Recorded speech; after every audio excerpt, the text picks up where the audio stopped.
Hello guys. So last videos के अंदर हमने बहुत कुछ यहाँ पर एक्सप्लोर किया है, जैसे कि डेटा ट्रांसफर का हो, यानी हमारा जो भी डेटा है फ्रंट एंड से हमने डेटा किस तरह से ट्रांसफर किया वो वाला पार्ट था। तो ये सब कुछ एक्सप्लोर करने के बाद यानी हमने बस यहाँ पर व्यू एंड कंट्रोलर के बारे में इंफॉर्मेशन देखी थी। तो बेसिकली हमें इस वीडियोस के अंदर हमें नेक्स्ट वाला यानी एडवांस टॉपिक के पर फोकस करना है, जो कि है मॉडल पार्ट। सो हमने क्या क्या देखा था, तो यहाँ पर हमने रिक्वेस्ट परम के बारे में देखा, डेटा ट्रांसफर किस तरह से किया जाए। बट अभी तक हमने अंडरस्टैंडिंग द मॉडल ऑब्जेक्ट वो वाला पार्ट अभी तक देखा ही नहीं है। सो बेसिकली हमने रन किया, तो देख सकते हो आप ये वाला पार्ट अगर आप रन करना चाहते हो तो उसके लिए आपको प्रोजेक्ट को राइट क्लिक करके run as spring boot app. तो run as spring boot app करने के बाद आपको ये वाला पार्ट नजर आएगा। एंड वो वाला पार्ट हो जाने के बाद ये यहाँ पर आप लोकल होस्ट 8085 यानी जो हमने दिया था वो उसको हमने रेंडर किया। तो ये सब कुछ पार्ट हमने लास्ट वीडियोस के अंदर पूरा प्रॉपरली देख लिया है। हाँ, ठीक है। तो अब मैं आगे बढ़ता हूँ मॉडल पार्ट की तरफ कि हम यहाँ पर डेटास को किस तरह से मेंटेन कर सकते हैं। तो अब ये मॉडल पार्ट क्यों है, तो अंडरस्टैंड कर लेते हैं पहले तो। Spring provides multiple ways to pass the data from controller to view. Yes, ये सही है। जो कि हमने देखा था मल्टीपल वेज है। सो आप यहाँ पर HTTP सर्वलेट रिक्वेस्ट को भी यूज कर सकते हो, रिक्वेस्ट एंड रिस्पॉन्स को, एंड देन यूज भी कर सकते हो। Each has specific use case and advantages. सबके कुछ ना कुछ एडवांटेजेस है, कुछ ना कुछ प्लस पॉइंट्स है, कुछ ना कुछ माइनस पॉइंट्स है। मॉडल इंटरफेस यहाँ पर है। So the simplest option, just add attribute that will be able in your JSP, lightweight and commonly used model and model. अब ये जो पार्ट है ये हम यूज करते हैं, नहीं ऐसा नहीं, स्प्रिंग प्रोवाइड करता है मॉडल पार्ट जिसके अंदर आप डेटा को स्टोर कर सकते हो एंड यूज कर सकते हो। Model attribute data as a user and then आप रिटर्न कर सकते हो यूजर व्यू को और सेव कर सकते हो। मॉडल मैप क्लास और एक है, the similar to the model but extends linked hash map. Extends होता है लिंक्ड हैश मैप। अब ये लिंक्ड हैश मैप क्या है, आप उसके लिए जावा रेफर करो। Offers additional map methods with if you need more control over data structure। अगर आप डेटा स्ट्रक्चर के साथ काम करना चाहते हो तो उसके लिए मॉडल मैप एकदम बेस्ट साबित होता है। तो बेसिकली हम यूज नहीं करते हैं। अगर आपके पास multiple datas at a time यहाँ पर आ रहे हैं तो आप उस टाइम को यूज कर सकते हो। देन आता है मॉडल एंड व्यू, सबसे ज्यादा यूज करने वाला तरीका जिसके अंदर जेएसपी के साथ यूज किया जाता है। अब ये देखो, ये हम क्यों कर रहे हैं स्प्रिंग बूट। स्प्रिंग बूट के अंदर हमें जेएसपी, ये बहुत ओल्डर टेक्नोलॉजी है, बट हमें स्प्रिंग बूट की एग्जीक्यूशन फ्लो पता होना जरूरी है कि किस तरह से फ्लो हो रहा है। जो कि मॉडल एंड व्यू वाला पार्ट जो है वो हम बेसिकली एंगुलर अगर यूज कर रहे हो या रिएक्ट अगर यूज कर रहे हो तो उसकी जगह पर यूज नहीं किया जाएगा, क्योंकि वो अलग एप्लीकेशन है। बट ये जो है इनलाइन डेटा फ्लो हो रहा है, उसी एप्लीकेशन के अंदर आप डेटा फ्लो कर रहे हो, तो उसके लिए आपको कंपलसरी मॉडल एंड व्यू वाला पार्ट यूज करना होगा। Bundles both model data and view name together, useful when you need to set both dynamically or pass them around as a single object. अगर आप सिंगल ऑब्जेक्ट की तरफ पास करना चाहते हो तो आप मॉडल एंड व्यू को यूज कर सकते हो। इवन मल्टीपल ऑब्जेक्ट को भी आप ट्रांसफर कर सकते हो, just like for example single object यानी क्या, कि एक ही ऑब्जेक्ट को आप ट्रांसफर करो, वो लिस्ट हो सकता है, वो कुछ भी हो सकता है, वो जस्ट ऑब्जेक्ट है ना। तो आप इस तरह से यूज कर सकते हो इस पार्ट को। And sending data from JSP to controller, उसके लिए ये वाला पार्ट हमने देख लिया था। देन मॉडल एट्रीब्यूट वाला पार्ट जो है वो हमने नहीं देखा था। अब ये क्या है, automatically binds from data to an entire object. अब ये पार्ट क्या है, ये सबसे इंपॉर्टेंट पार्ट है स्प्रिंग बूट के अंदर। यानी स्प्रिंग बूट जब आप ये कर रहे हो तो मॉडल पार्ट पता होना जरूरी है, कंट्रोलर पार्ट पता होना जरूरी है, व्यू पार्ट पता होना जरूरी है। बेसिकली व्यू से आप रिक्वेस्ट सेंड करते हो कंट्रोलर, कंट्रोलर चेक करता है सर्वर के अंदर डेटा अवेलेबल है या नहीं। सो यानी उसके पूरे सिस्टम में डेटा अवेलेबल, उस डेटा के लिए वो क्या करता है, मॉडल को रेफरेंस देता है कि मॉडल के अंदर मेरे पास है क्या। तो मॉडल के पास अगर है डेटा तो वो वापस से कंट्रोलर की तरफ जाएगा एंड कंट्रोलर से यहाँ पर व्यू के पास। अब ये क्यों किया जाता है, तो देखो अगर आप कंट्रोलर, ये बिजनेस लॉजिक कोड की तरह होता है। तो अब अगर आप कंट्रोलर के अंदर मल्टीपल टास्क यानी मल्टीपल डेटा को यूज कर रहे हो, तो बाद में जब आप फाइंड आउट करोगे तो वो बहुत कंफ्यूजन हो जाता है। तो उन्होंने क्या किया, एक स्ट्रक्चर बनाया कि जो भी बिजनेस लॉजिक है वो अलग किया जाए एंड सर्वर को बस हिट करने के लिए यानी रिक्वेस्ट सेंड और रिक्वेस्ट रिस्पॉन्स देने के लिए एक अलग पार्ट उन्होंने बनाया जिसको हम कंट्रोलर बोलते हैं, एंड व्यू जो कि यूजर को दिखता है। तो अब यहाँ पर हमारे पास व्यू अवेलेबल है। तो अब यहाँ पर मॉडल को किस तरह से बनाया जाए, चलो देख लेते हैं। तो मैं यहाँ पर क्या करता हूँ, मॉडल को बनाता हूँ। सो मॉडल यानी एक एंटिटी होती है। मॉडल एक क्लास होता है जहां पर आप जावा की क्लासेस को डिफाइन करते हो एकदम सिंपल वे में।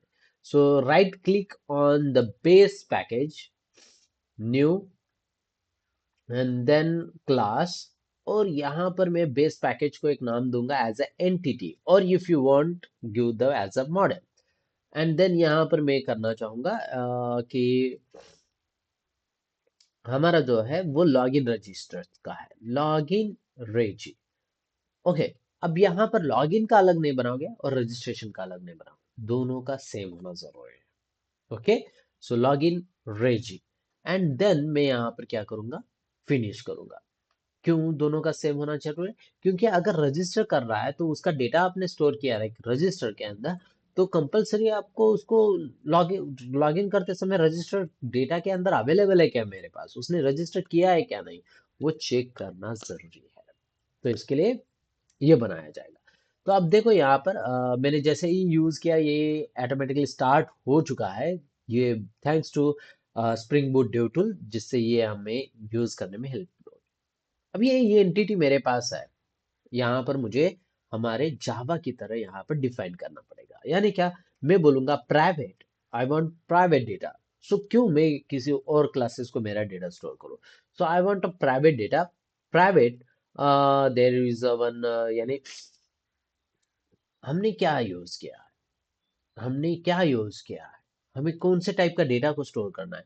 सो उसके लिए मेक श्योर आप यहाँ से रेफरेंस लो। अगर मैं रजिस्टर पर जाता हूँ तो आप देख सकते हैं user name email and password है।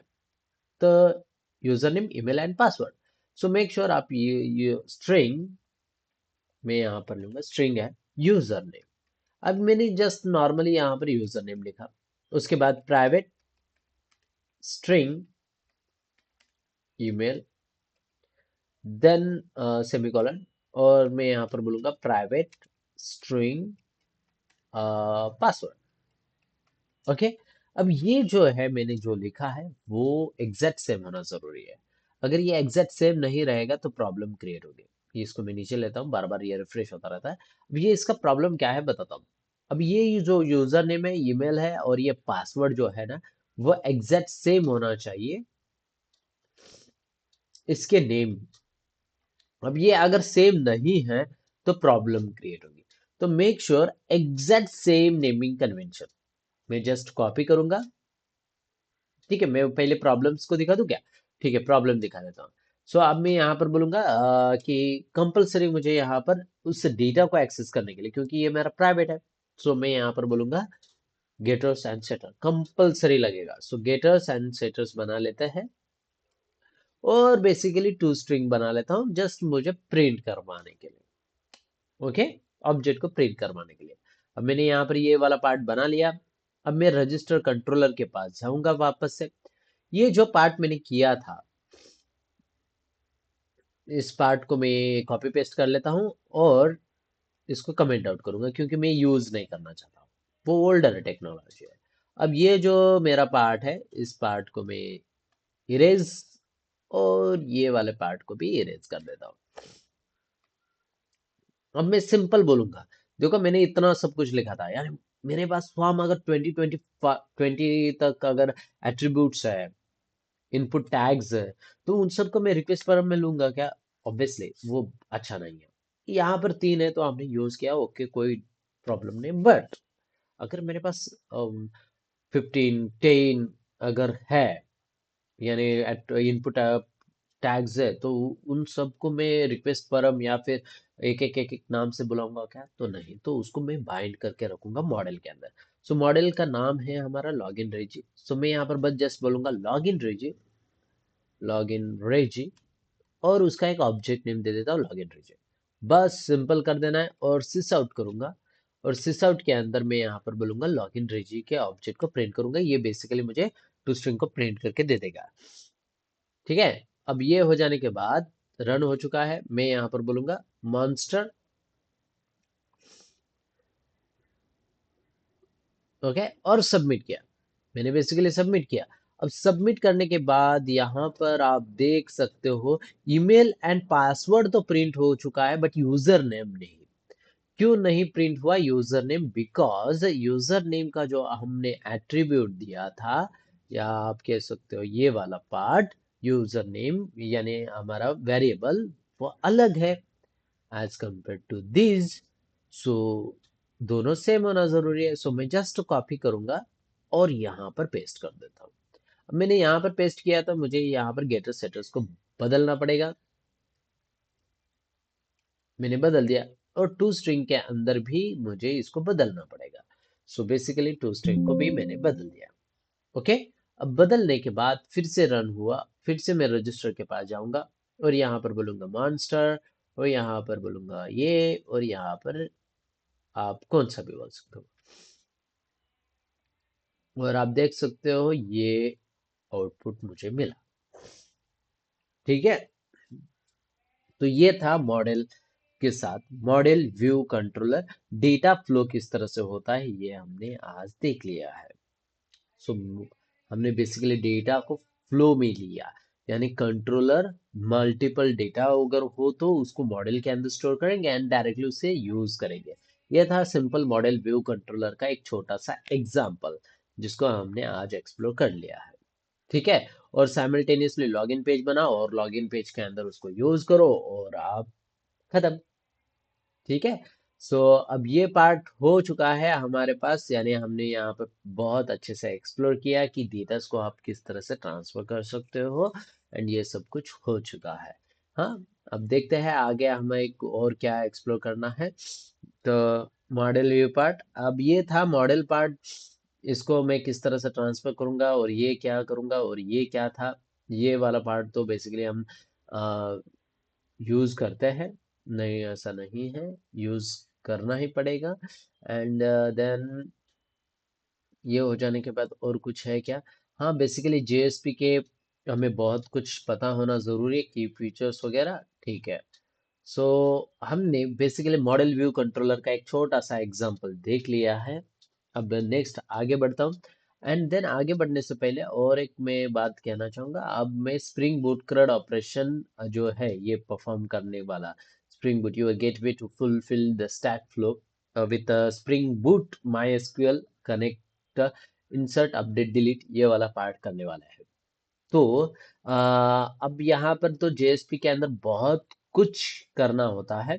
अब मैं जावा के अंदर फ्लो में नहीं बताना चाहता, बट बताऊंगा जरूर कि आपको किस तरह से जावा के थ्रू आप डेटा को ट्रांसफर कर सकते हो without database connection, and then मैं डेटाबेस के साथ कनेक्शन करके भी बताऊंगा। सो बेसिकली हमने यहाँ पर ये वाला पार्ट कर लिया है, तो आप इस इतने पार्ट में से ही बहुत कुछ कर सकते हो। तो मिलते हैं नेक्स्ट वीडियोस के अंदर, जहां पर हम पूरे और इस पार्ट को एक्सप्लोर करने वाले हैं कि हम डेटा को किस तरह से ट्रांसफर करें और उन डेटा को किस तरह से हम हमारे सेशन यानी स्टोर करके रख सकते हैं, सेशन के अंदर हो, एंड देन मॉडल के अंदर स्टोर करने वाला पार्ट हो, उसको ट्रांसफर करने वाला पार्ट हो। तो वो सब कुछ हम यहाँ पर देखेंगे। So see you guys on next video. तो नेक्स्ट वीडियोस के लिए बने रहो, जुड़े रहो, और आपको आपके फ्रेंड्स को वीडियो शेयर करना मत भूलना, और इस वीडियो पर नए हो तो सब्सक्राइब करना भी मत भूलना। तो ये सब कुछ आपके लिए, मुझे इसमें कुछ नहीं है, बस मैं जस्ट आपके लिए कुछ बेनिफिट हो जाए इसके लिए ये वीडियो बनाता हूँ, और बस बाकी कुछ नहीं है। Okay. So see you guys on next video, tata bye bye. और यहाँ ये सब कुछ फ्री में ही है।